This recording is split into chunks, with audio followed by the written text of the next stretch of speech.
వారు ప్రపంచానికి నా మరణ యొక్క వార్తనాలు ప్రపంచానికి తెలియపరుస్తున్నాడు.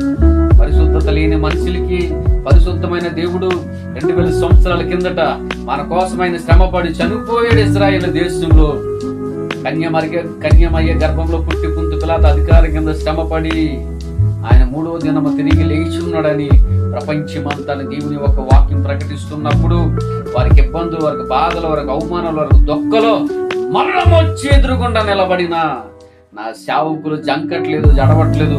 అవసరం వస్తే తన దేహంలో ఉన్న ప్రాణం పోయినా పర్లేదు, నా యేసయ్య నేను ప్రకటించాలని ప్రకటిస్తున్నారు. అలా మరణాన్ని సైతం లెక్క చేయట్లేదు. తీసుకునే సొక్కేలాగదని లెక్క చేయట్లేదు.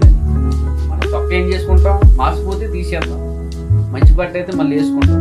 అలాగే ప్రాణాన్ని కూడా తీసుకునే సొక్కేలేదని లెక్క చేయట్లేదు. దాన్ని ఇది కాకపోతే ఇంకో శరీరం మొత్తం మాకు ఇబ్బంది ఏమి లేదు.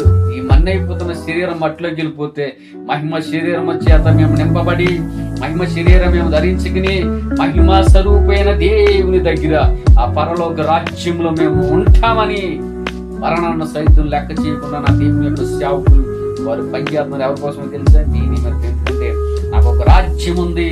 ఆ రాజ్యంలో యుగ యుగాలు మీరు జీవించాలని 2000 సంవత్సరాల కిందట నేను ప్రాణం పెట్టి ఆ స్వరక్తం ఇచ్చి నేను కొనుక్కున్నాను. ఎవరైతే నన్ను నమ్ముతారో, ఎవరైతే నా యందు విశ్వసిస్తారో వారు నిత్య జీవం కలిగిన వారు. అలాంటి నా దేవుని యొక్క సేవకుల కోసం